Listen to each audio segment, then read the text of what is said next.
Wait, are we live now? No, just in 1 second. I'll Oh. say.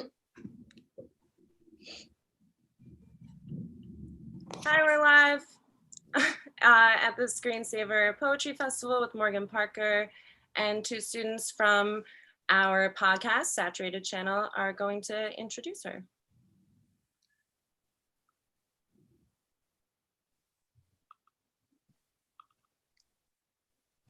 Miriam, JC. Oh, hi. Hi, I am JC Dia. I'm Miriam, and we're going to be introducing Morgan Parker, who's going to be doing a reading, and then we're going to follow up with an interview. Yeah, I am so honored and excited to introduce her. She is a phenomenal, inspirational, and magical poet, essayist, and novelist. She is the author of the young adult novel Who Put This Song On, and the poetry collections Other People's Comfort Keeps Me Up at Night. There are more beautiful things than Beyonce and Magical Negro, which won the 2019 National Book Critics Circle Award.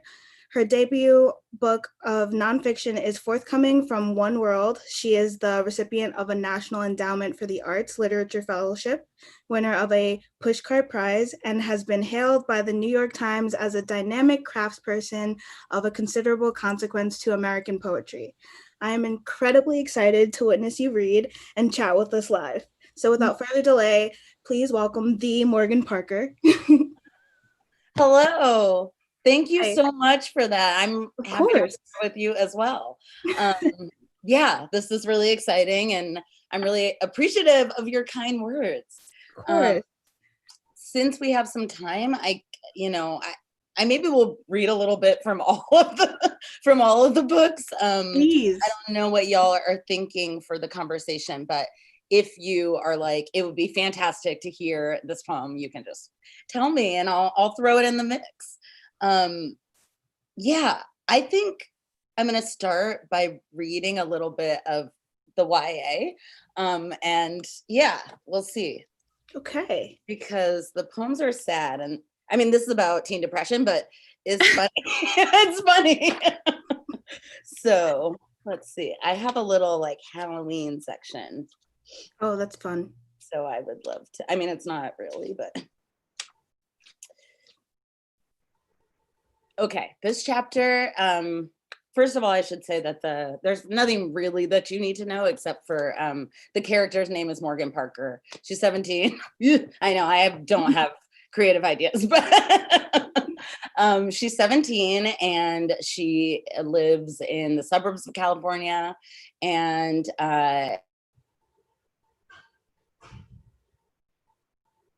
hello, can you hear me? Okay. Yes, she's surrounded by a bunch of white conservative religious folks, and she just found out that she has depression and anxiety, so she's seeing a therapist. And yeah, her therapist is like an old white lady, so she's trying. Black dog. I have no clue why a therapist's office would decorate for Halloween. Aren't we all freaked out enough about our own problems? Here I am again, the short black girl in the Dinosaur Jr. t-shirt and plaid blazer, in the waiting room of Susan's office and the waiting room for the rest of my life, agonizing over whether or not I should partake in a bowl of candy corn. The soundtrack is the Pixies song from the end of Fight Club, Where Is My Mind? Because of course it is. Even if I wanted to, and I don't, I could not describe Susan Brady LCSW's harvest-themed outfit. Let's just say there are cornucopias involved. I'm not certain my eyes don't bug out when she opens the door. Today, her office smells like a bad batch of pumpkin spice muffins. She offers the tissues and I decline. It's our usual little silent film short. So I'm off the Wellbutrin, I sort of blurt, hoping to rush through the session businesslike. Dr. Lee put me on Prozac last week. Oh, how do you feel about that decision? Fine. Susan puts on her peppy radio voice. It's often tricky to find the right medication and treatment. It can be quite a transition. I'm here so we can work through the process together. But once you find the right dose, along with therapy, you'll be able to maintain. You won't have so many dips and they'll be more manageable. I know. I wiggle a flip-flop. She goes on, says something about mountains and plateaus. Behind my eyes, I envision them as a landscape. Red, orange, burning. I know it doesn't feel like it now, but you're being very brave. Depression is tough. You know, Winston Churchill battled clinical depression. He called it the black dog, like a little black dog following him around. That's pretty much it, except my dog is like barking in my face all the time, or the dog is eating me. I want to say, I guess mine is a black dog, but I swallow the joke for myself. Her reliably weird and empty pasted smile. So tell me about the Wellbutrin. It was working, actually. I had a lot more energy. I felt like I could do things. I didn't feel so bad about myself all the time, but it made my temper go crazy. I felt like the Hulk, like I wasn't in control of my anger. Are you still feeling that level of aggression? No, not exactly aggression. Not like the Hulk, definitely. That was scary. It's more like annoyed. I breathe and nod slowly, concluding my report. Clumsily grab at a couple of candy corn in my fingers. And do you still have thoughts about dying? No, I swallow. The sugar is like pebbles in my mouth. I mean, not like that. I don't think I want to hurt myself. That's not what I asked. Do you still think about dying? I'm not thinking about killing myself. Seriously, I'm not. So you don't have to worry. I notice I've been wringing my hands in my lap. But there's something you're not telling me, isn't there? There's a difference between wanting to die and not wanting to be alive. But no one talks about that difference or what to do about it. Like, you can be a 17-year-old girl who is physically, cosmically, and innately certain that greatness and potential and the fucking sun exist in the world just for you, hanging there like a ripe avocado for you specifically to pick. But at the same time, you can be clinically depressed, a sinner, stuck in a skin and a landscape that feels like it's on fire. And you don't know any way out of the fire, so you just let it win and try to remember how warm it is and how when it covers you, you are at least finally not alone. Even if you're not sure you believe in God, you hope it's real. So you pray to nothing. You do everything right just in case. Or you say, fuck it. I wish I could do more one or the other. I'm gonna skip ahead just like a little bit. After this, it's just like, it's a really deep moment with the therapist, and it's very cute. But I'm going to skip to Halloween with the pals. Okay, sorry. This chapter is called Mystic Morgan. I am way too stoned for this. Holding hands with David and James in front of the darkened door to Psychic Visions by Nicole in the plaza behind Spearmint Rhino. It's Halloween. Meg is trick-or-treating with her sister, the one who told me I'm brown, and we're doing this. Pretty much everything we do is to kill time, just like everything we believe is because we need to believe it. And this particular activity covers both bases. What better day than Halloween to sarcastically commune with spirits we aren't sure exist? It's all very Teen Witch. The shop is filled with incense and plants. Glass cases display different colored crystals and stones arranged specifically, but not in any pattern I recognize. There's soft new age music playing, Enya or something. I should not have gotten high. I'm like lying on the floor, listening to Fleet Foxes stoned. I want mac and cheese. I'm afraid of what the tarot cards know and I don't, what my palm could spill. A small, deep brown woman emerges from a private back room marked with an image of a lotus flower. Presumably, this is Nicole. She holds a bundle of dried leaves bunched together with string and burning at one end. The smell is sharp and sweet, the smoke acrobatic and blooming as it wafts in front of her gentle face. Hello, she greets us warmly, and we all stand up straight. Can I help you? We were hoping for some guidance or something, James says, drawing nearer to her. I keep my mouth shut, still waiting for the clouds of my high to clear.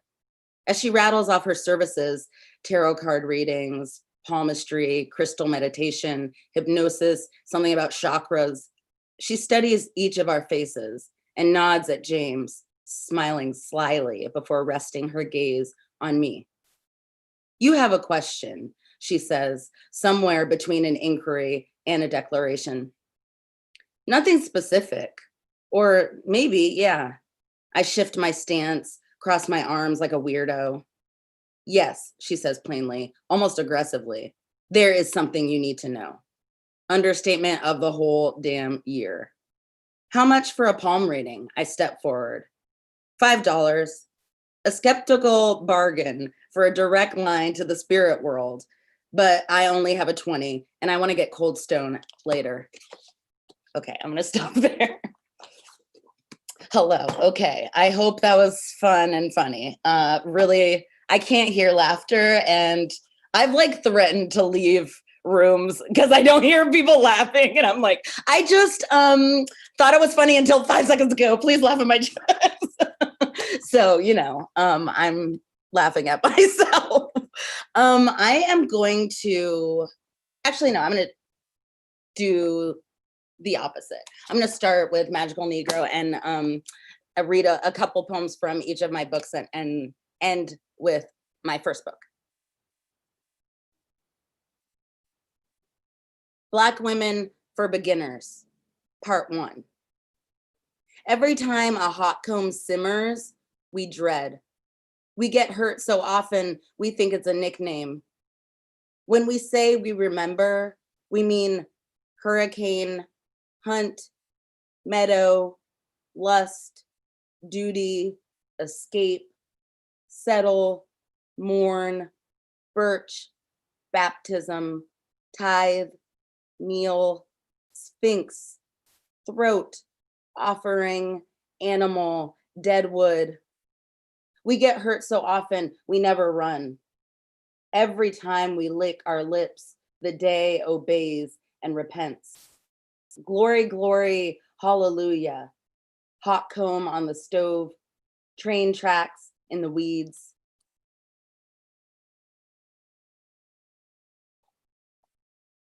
Lilac Wine by Eartha Kitt versus Lilac Wine by Jeff Buckley. Both highly recommended by me. How many men before I understand? I don't want to, but I do. Invade, try to breathe from their mouths. The master's tools, I have them. The house is getting too big. My people, there's style, there's misery, the finest imports, tender, bittersweet. I want to build a reef for us, fill it with arrows.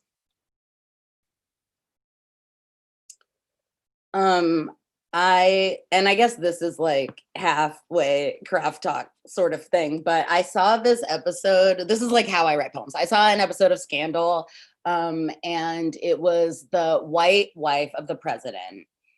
This is like many seasons ago because I stopped watching whenever she was like up for auction because I was like, too soon. But there's a scene where the white woman is mourning and she's sitting outside and eating all of this fried chicken and she like holds up a piece of fried chicken and there's a moment, I couldn't get a picture of it, but there's a moment where it like lines up with what is that building, whatever.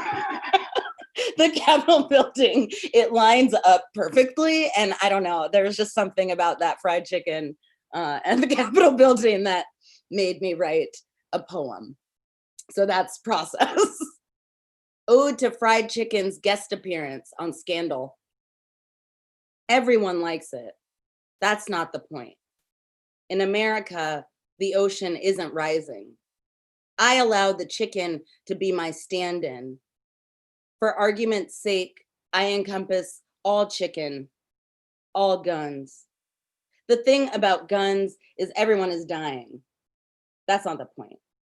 On Scandal, the white president says gun violence. He is fucking a Black woman secretly. That's when the chicken enters. I take the liberty of assessing the chicken as such. The wedge between someone's forefathers, crispy hot threat to sanctity, a monument. Olivia's in the white coat again, her wide collar of morality standing for the gall of us. Everybody wants a taste. Everybody's dying. Everybody wants a taste. The chicken is sacred, Black pussy. The chicken invades your homes. The chicken circles the truth. The chicken can fly. The chicken is how we riot. The salt, the terror. They should have never brought us here.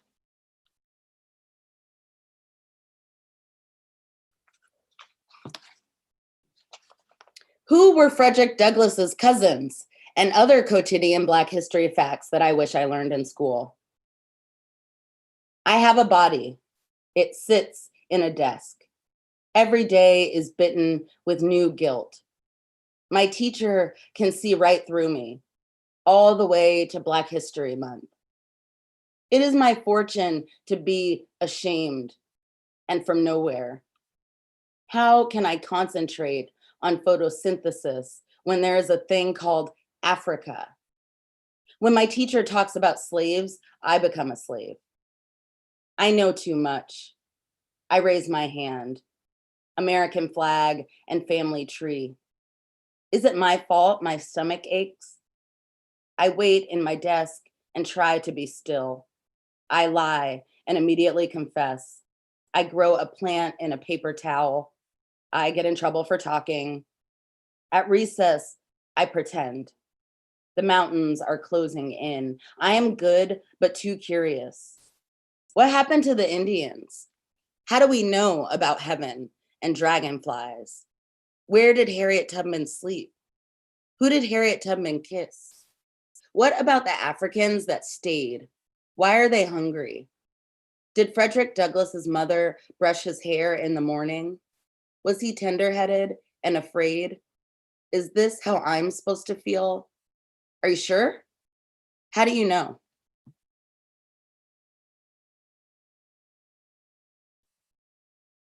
Okay, I think I'm gonna,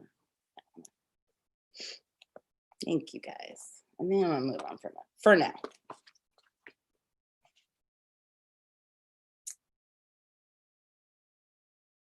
More just like, this is like me being a patriot. Like, here I'm talking about Scandal and it's in DC. Like,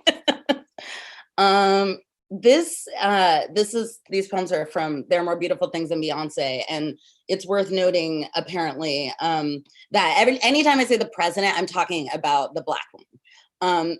So just, keep that in mind. Reading these poems back now, they take on new meaning, but just so y'all know, I meant the Black one. The President's Wife. Sometimes I wonder, is Beyonce who she says she is? Will I accidentally live forever and be sentenced to smile at men I wish were dead? Is loneliness cultural? Are lips true? Is a mother still a self? Do I glow in the dark? What if men are wrong and English isn't sound, blue isn't color, eyes are the window to storm? Am I too transparent in this skirt suit? Is the skirt suit a social construct? What does money cost? Should I stop talking while the ocean takes California, hot breath takes the capital? Will ritual outlast what visits sleeping daughters with bad words? What lets some girls grow warm and tall? The arms of their lovers are rich and imaginary, like me. Is desire making me sick, building in my organs like ammunition, tiptoeing behind my eyes until I'm digital, I'm static? Is it called desire? Can it speak? What does beautiful cost? Do I afford it? Do I roll off the tongue? Is America going to be sick?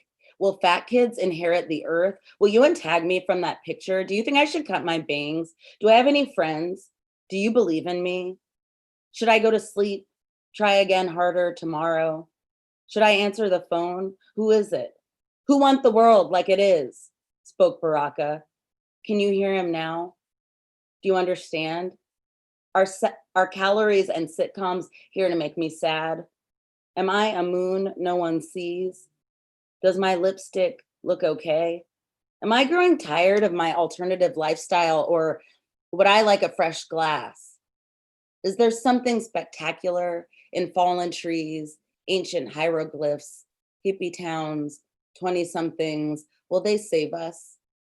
Is it possible to disappear? What's it like to be the first anything? There was something, Beyonce.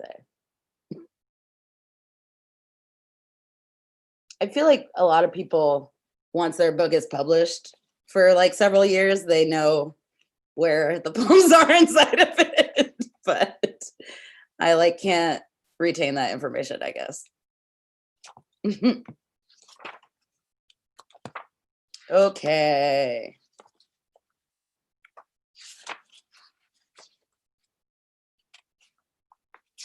Oh my God.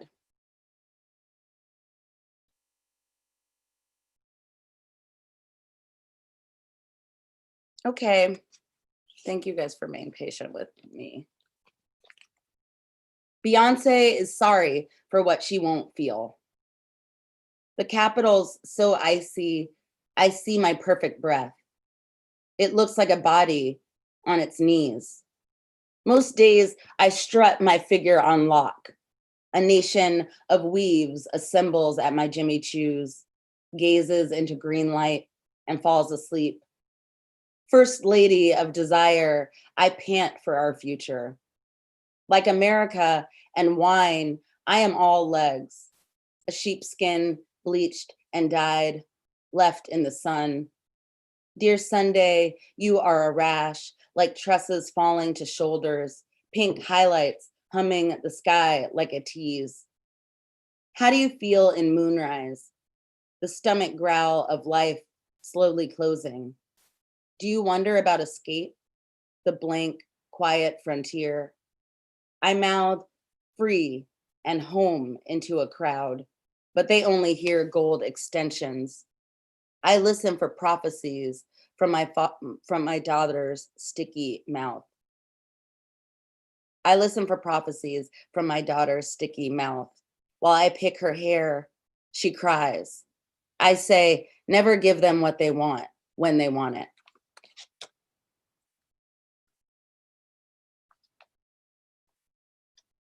I'm gonna do something different than what I said I was gonna do and read a newer poem. I'm gonna do something different than I said I'm gonna do. Title of my next book. Okay. This poem is called Search for the New Land. The future is not a gender, doesn't even have a body. And then there's white women making t-shirts and selling them for $80 or whatever they do. The sun doesn't hate anyone, and neither do I. All I listen to is Lee Morgan's trumpet for long stretches of afternoons and nights in the desert. I decide on the delusion where I live, genderless and out of sight. This is how I choose to spend what I have. I'm an American, so I only hear what I want to. This is our right, to protect ourselves in times of extreme stress. In times of great fear, we do what we have to do to survive. Our task is to defend our aliveness. This one instruction for having a body, the punishment for it. I see the way birds look at me, endangered. The future is only earned or inherited. It writes itself. Everything wrong with the picture is the true meaning of the picture. The future is relative. Of course, I am conditional. I am writing this from the deep end. There are some privileges to being feared, fearing the consequences of yourself. how I came all this way and all these centuries carrying this extreme stress and pervading American fear. The taxi driver deposited my many suitcases into the busy street and drove off. I don't have enough hands. My evolution has not equipped me for this climate. Lifting a box of books into the overhead compartment, I wished for a device to make my face a white girl in times like these, helpless with a body. No full flight would watch a white girl struggle this way, her life flashing before her under the weight of her own books. I can't even imagine it. The dissonance of chords and notes, the hilarious idea of infinity. The last time I considered suicide, on the edge of a curb, leaning into the yellow taxis of the meatpacking, which in retrospect would have been a terrible place to die, in front of all those white women hobbling in their high heels over cobblestone, doing that shampoo commercial move, bathed in the light of themselves. I considered all I've learned about sacrifice and duty. I went home in an American SUV, ashamed of something. That last time I teased death, I couldn't listen to any music for weeks, not one note of song. When I think about the story of Abraham tying up his son for slaughter, the offering on an altar at the edge of a mountaintop, the instruction to do what he had to do as it is written, I identify most with the ram, the alternative asymmetrical sacrifice. I see the way birds look at me. It writes itself. We used to sing that song, Father Abraham had many sons, I am one of them, and so are you, praising the Lord and belonging, fearing the wind in our palm trees. The future is this awe, looking up at the sky in California, blue and green. I am always at the edge of the end of the world. In the desert, if a ram appears, I may escape death. $80 for a certain and secure future. Miles Davis's trumpet on blue and green, a future where I no longer need to be beautiful. Baldwin wrote, our crown has already been bought and paid for. What's important in these times of war and faith is the consideration, the lean into traffic, the axe raised dutifully. You are always almost gone. It is written so that we may remember. Documentation of the past makes the future possible. I am learning all I can from this day so I can teach it to who I will be tomorrow. I have written, I am a different person every minute, and everybody knows I don't believe in time anyway. I did not inherit it. I always misremember the title, Search for the New Land, the Lee Morgan album, and the book by Julius Lester. I misremember the. I think, a new land. All I can hear is go, wherever, anywhere but here. In Julius Lester's Search for the New Land, it is written, being, to be. In America, one was taught to do. My task is to wander until I find a safe place to continue being. I think effort and sacrifice and faith, fingers crossed. I think it is my responsibility to find the ram to slaughter in my place. Julius Lester said, if we hate the past more than we love the future, we will succeed in bringing that past into the future. Remembering the past makes all futures possible, makes the land new. It is written. The difference between surviving and being. The future is. Take it. The future is out of body, out of sight, certain as the. Looking up at the sky in California, the trumpet again and again, wind, blue, one holy bird and everything possible and promised. The new land already waiting for me, even me. Thanks. I'll stop right there and we can chat if that's cool. I make myself emotional, so. Same though. That work is all stunning. Miriam and Thank you all. Oh, I didn't get to my first book. Let me read a couple poems from it. Yeah. Why not? Actually, this is where the jokes are, because I was like 22 and doing whatever, because I didn't know that I was making a book. So, cool. Yeah, let's, so when I applied for grad school, I was telling my friends, I applied right out of college, and I remember being like, okay, so if I get in, I'm gonna be past the age when I graduate of going on the real world. And that is like, I don't know that I'm ready to get rid of just that possibility. So like, the plan was like, if I didn't get in, I was definitely going in the real world. And instead, I just wrote some poems about the real world.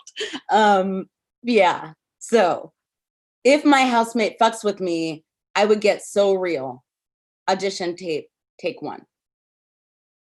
I didn't come here to make friends. Buildings spit their stomachs at me, and I spit back. Down the sidewalk, into a bitch's hair. I am a forehead careening in clouds, a dirty tree branch brushing against the shingles of the production room. I am groundbreaking, two as one, brooding tattooed over my art, otherwise Black. Can do angry, can't do accents. I need little coaching or provocation, opinionated and everything a man wants, lips and boobs camera ready. If I hear you're talking shit about me in your confessional interview, please know 7 birds have fallen dead at my feet right out of the sky. I learned this right hook here when I was only 6, bitch, please. I'm so real, my hair is going gray. Legs bruised up like tree bark, veins of my neck as swollen as ripe fruit, the cheeks of what is growing.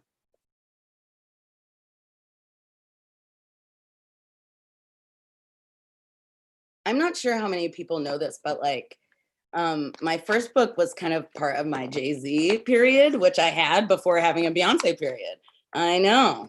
I started with the Sag because, you know, I wanted to inhabit that voice, and it was not too far off. So this is after Jay-Z's song, I almost said poem, song, Girls, Girls, Girls, and it's called Boys, Boys, Boys. Got homies in the deep South and 2 parts of Newark, bartenders in the East Village and West, white-walled bedrooms, their mama's cribs, writing love letters, blowing up my cell, making promises sweet as B-sides, to take me to St. Tropez, to jump when my drink looks low. In California, the dudes are so cute, they're stupid. Smash natties on the sides of their skulls, get me high in back seats and the corners of suburban house parties. For years, I've been scattering them. Blue-eyed men coloring one side of the sun, long-haired guys, sweaty with treble, hustlers with shiny rims for teeth, running always from wild plants and police. Applicants without extensive dicks and cash flows need to sit the fuck down. Everyone else, you all right, except I'll expect you to change for me. I know you won't, I whisper to every boy every morning while he snores, stiff and hairy in my bed. I'll take whatever, but new kicks better be so fly I lose my breath. The wanting more can make a sister crazy, so I settle for free shit. Trade you digits for dinner and treat this like the business it is. I can make a mixtape my own damn self. Once after I read that poem, I dropped the mic, and that's how I realized, like, I should never do that. Because then I like kind of broke it and I felt really, really bad. And then I was like with whomever, like the bookseller or whatever, like trying to fix it. So it looked cool, but you know, it wasn't the afterwards looked so uncool that it wasn't worth it.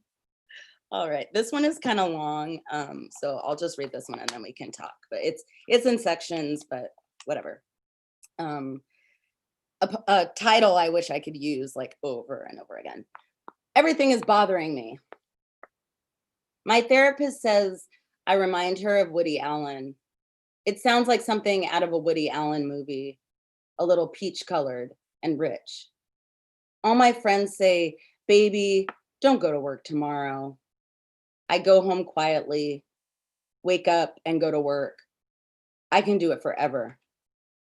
We tried to see the meteor shower from a cliff, spit bourbon out of flasks at the moon.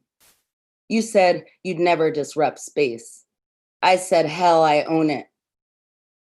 Everything flesh covered, colored in flesh, my sunken stomach, some billowy clouds. I am trying to sleep alone. You are doing whatever. I swear to God, I know people. They live on the internet. They are the best. The hills are large yellow dogs. Trees on the mountains turn to moss. I wonder how. Beneath me, kitchen tiles move quickly into next week. The street is quiet for some reason, and someone is throwing up. Maybe the ants, or the sunrise, or the pavement. Dawn is foggy, an infinite blue stomach, a child learning the function of a verb. We are losing a war against three-tiered houses. They sink their claws into the hill and bite. None of the right gods will have me.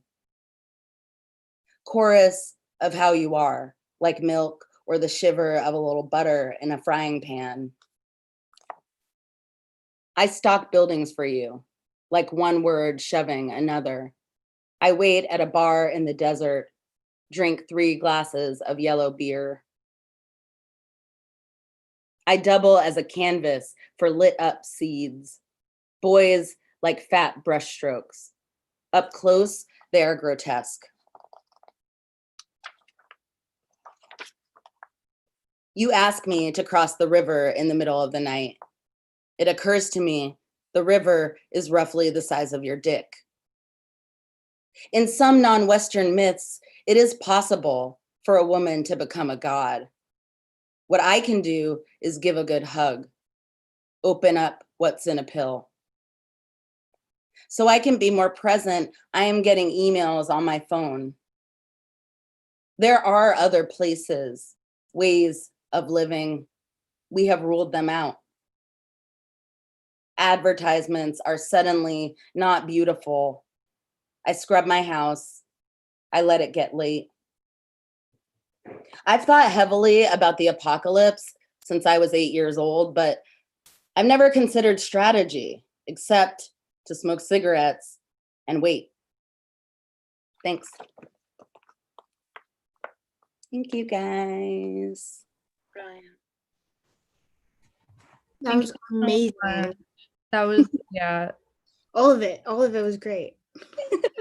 You're welcome. Your work is even better live, you know? I haven't read out loud in a minute. I mean, I've been doing, off and on, but it's nice to kind of be back in that, Yeah. I wish it was like in person. I miss like I know, I miss hugging everybody. Yeah. Really. Like the book signing line where I'm like, come to me, we all have feelings. I miss that part. So we have like a list of questions that we have to ask you. So well, considering that like we are hosts of an upcoming podcast for Pace on the Saturated channel, we're like film analysts, and Miriam happened to see that your Twitter handle is Black Wes Anderson. Yeah. Yeah. I'm obsessed with that, and I just like need to know like what that means and like how you, I don't know, like what's your connection to Wes Anderson? It's aesthetic. It's purely aesthetic and like soundtrack wise. So I often think of my space as like a very Wes Anderson, but it's Black. Like there's just like weird Black Americana memorabilia all over. I mean, you guys are like, this is just a comic book about Harriet Tubman from the 60s. You know what I mean? Like that's just about lots of like, I mean, like, does this not look like it's in Wes Anderson? So yeah, that's kind of my my friends say that. Over quarantine, I've gotten into the Adidas tracksuit look, which just is like the final peak of my transformation into a Black Wes Anderson character. Oh my God.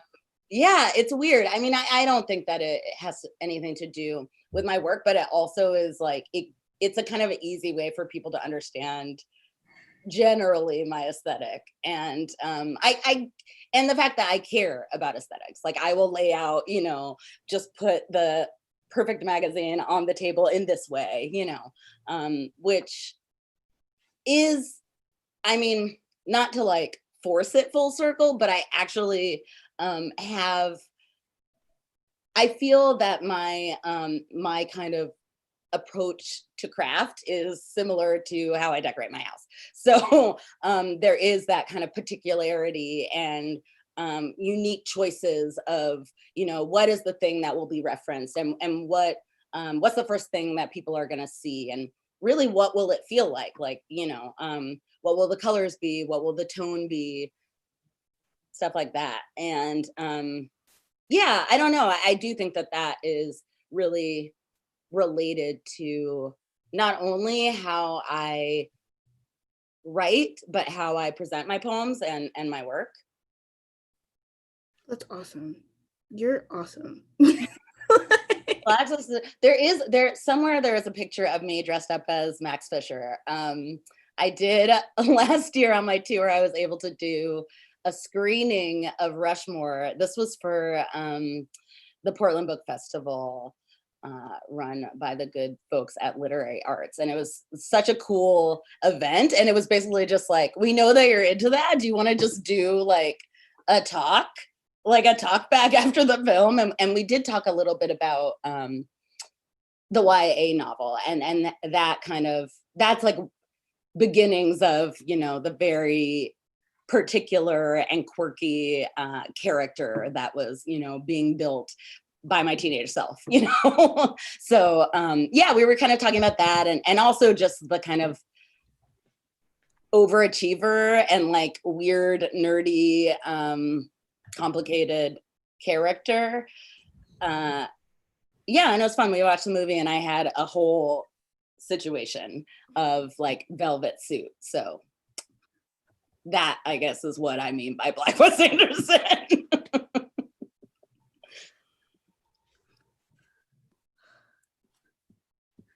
Oh, sorry. Okay. So personally for me, there were many times where I would read your work and then I would have to stop because you inspired me so much. So I had to write my own stuff. And then I'd be like, no, I have to finish reading this, you know? So like one of the main questions that I had was like how do you transform like concepts that are very like real and complex, like social issues and inequality, sexuality, into something that is like whimsical yet very like hard hitting, like especially in like the gospel according to her and all they want is my money, my pussy, my blood. I love that one. That one's like one of my favorites. So Thank you. Good.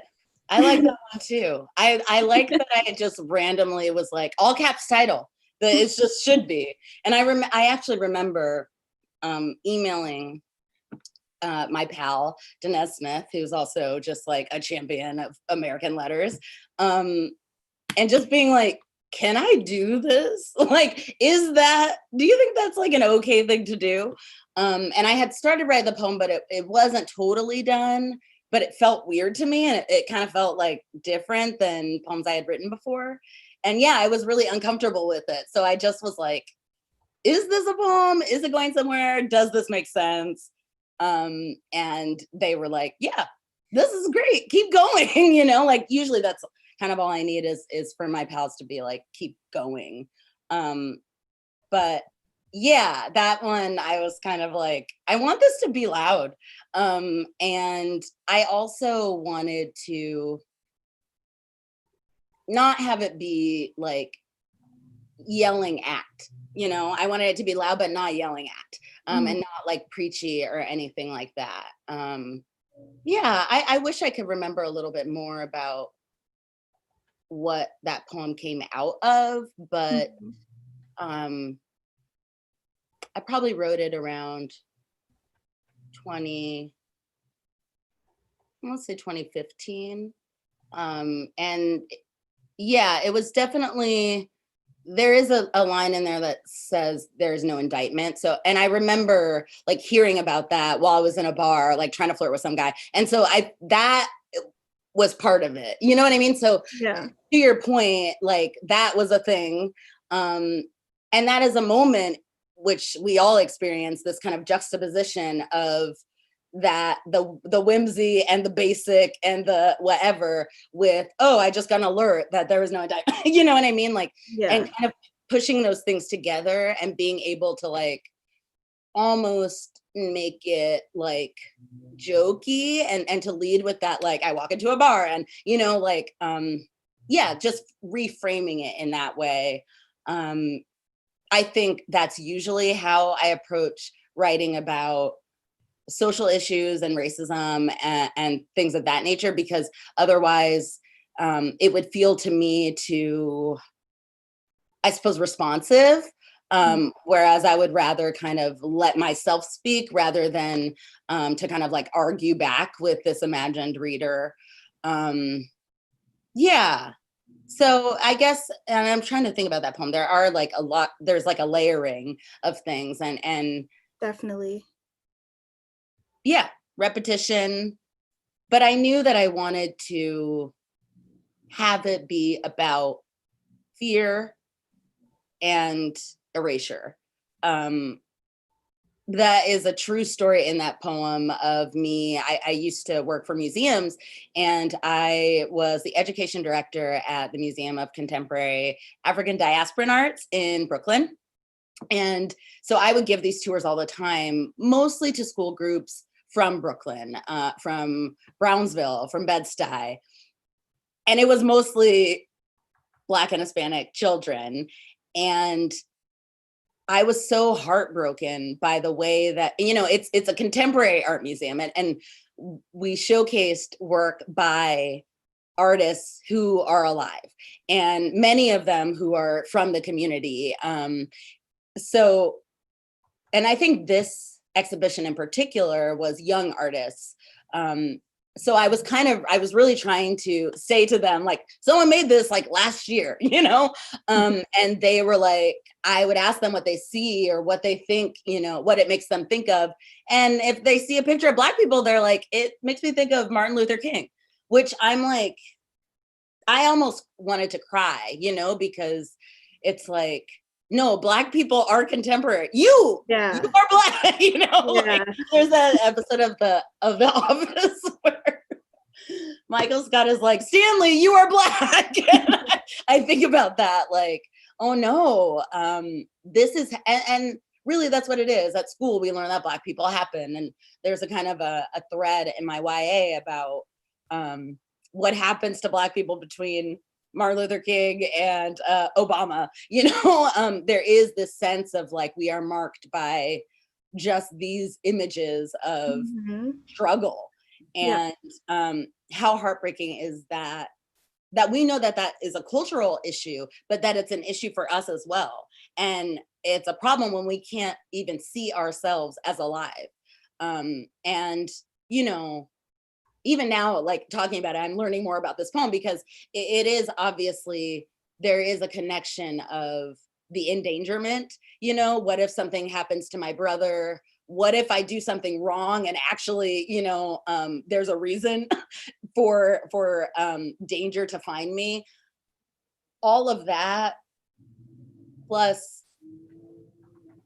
yeah, that, I don't know, that those things are all very connected, I think, to me. The idea of one's death being this foregone, impending conclusion at all times. And I guess, yeah, I mean, so much of my past couple books have been kind of wrestling with that mortality and facing it every day in unexpected moments, you know? So there is a lot of, okay, we think we're going along, we think we're trying to just kiss a guy at a bar, and bam, you know? And so that was, I think, rather than speaking of that, I tried to do that to the reader while in the poems, you know? You just made like so many points, and I want to continue that conversation. I know, I'm very long-winded. Like, no, when like someone was gonna interview me for my book launch, and they were like, I know if it's a half an hour, we have like 2 questions. Like, what is wrong? So sorry. no, it's okay. Don't apologize. Like, no, it's a lot to unpack because you know, like all of it is very real. It's very present, especially now, and especially within just the last few months. Like, so much has been, you know, thrown at us all over our social media, and especially with like the Black Lives Matter movement and everything. Like, you just see that we do have to face mortality, like mortality is like shoved down our throats. No. Yeah, I mean, even just, and I feel bad because it's not that I don't think that Black Lives Matter, but like, I don't have any t-shirts or anything like that. And I don't have anything in my house that says, you know, because to me, it feels like it's just a reminder of how many people didn't think that it mattered. I'm like, bitch, I know I matter. I'm alive, am I not? You know what I mean? Like, you're asking me to pay taxes, so therefore I matter. You know, like that is, and it's just a fucking shame that we have to say it. And like, I am so supportive of it, and I think that it has made such a difference, and has made such an impact on so many people's lives, and communities in particular. You know, I think that a lot of Black people are feeling a lot more support in their communities and within their relationships. But for me, I don't need to hear it. And to hear it over and over is a reminder of what bad shape we're in, you know? And I can only take so much. And I think part of that also is because I'm so cerebral and I'm like writing these depressing poems in my head, you know? So it's like, many people do need to be reminded. I do not. I can look anywhere in the fucking Harriet Tubman thing. Like, I'm thinking about it. Don't worry. But yeah, I don't know even what the question was there, but.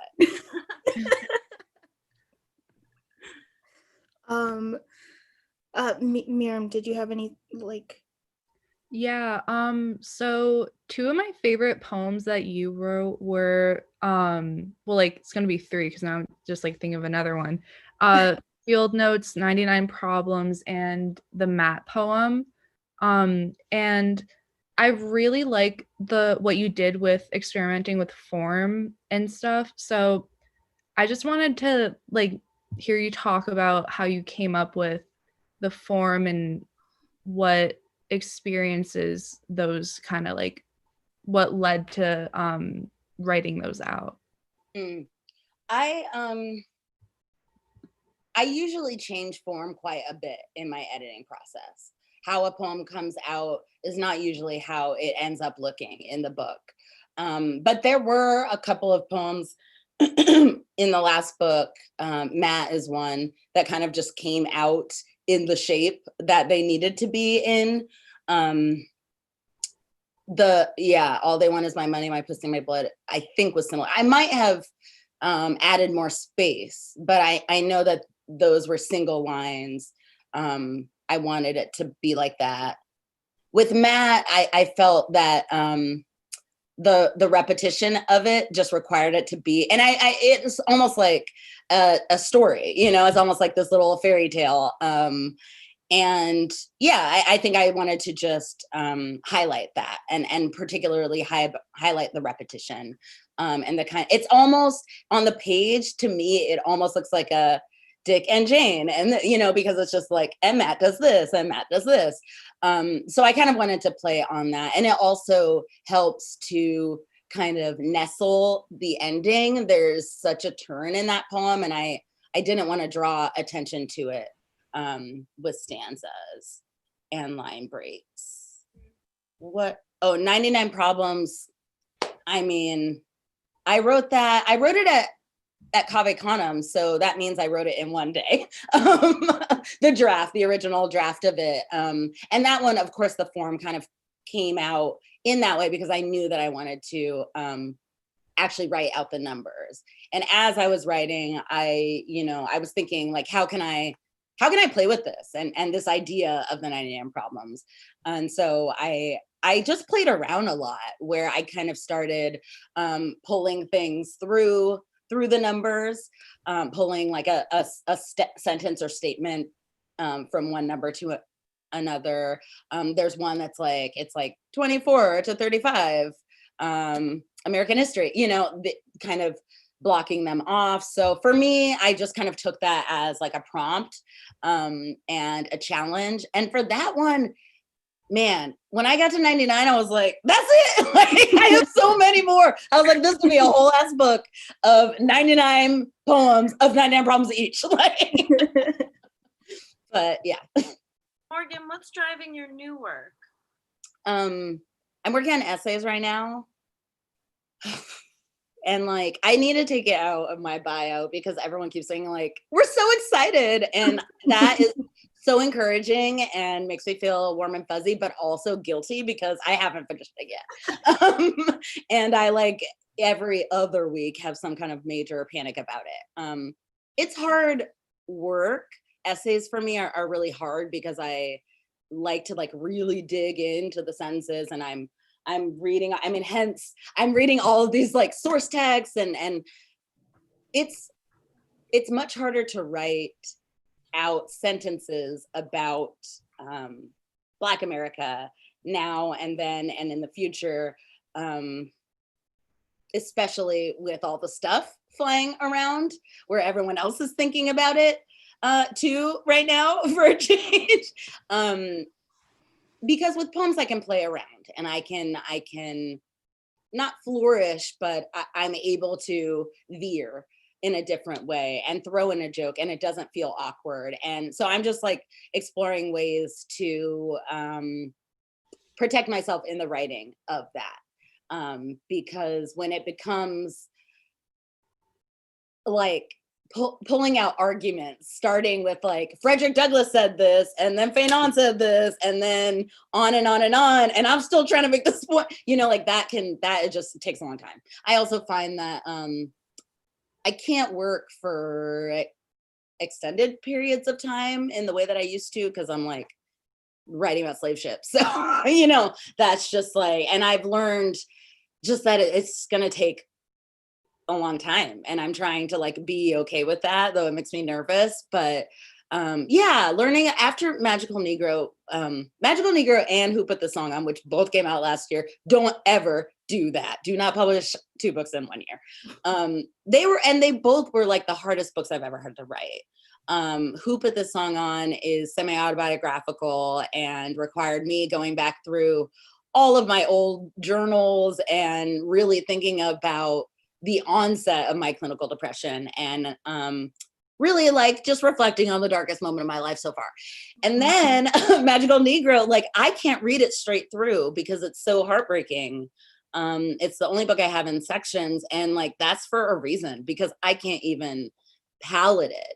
And while I was writing that book, towards the end, I started to feel like I think I went a little bit too hard. Like I hurt myself a little bit in the writing of it. And, having talked to some folks about it, and I mean, my friends and my family and all of that, we've just kind of been discussing like, how can you not do that again, and it felt important for me to even say like, hold on, I think I don't have to hurt this badly.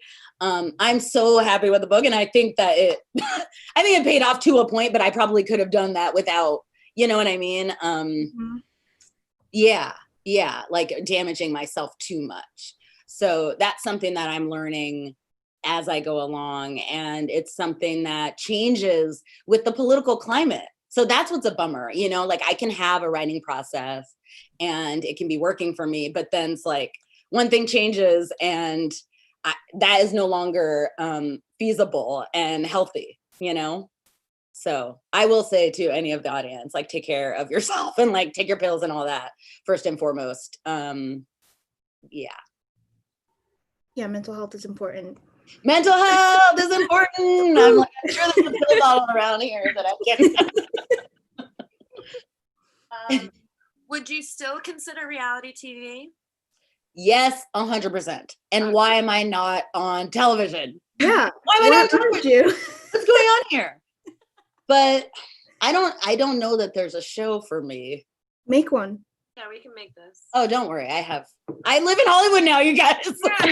Awesome. Don't worry. I can't wait to see your next show or your movie. Oh my God, if you had a movie, what genre would it be? Guess what's gonna be a movie? Awesome. Really? That's sick. You guys, aren't you excited for Black teens making Yes. protest songs and hanging at a skate park? It's gonna be really lovely.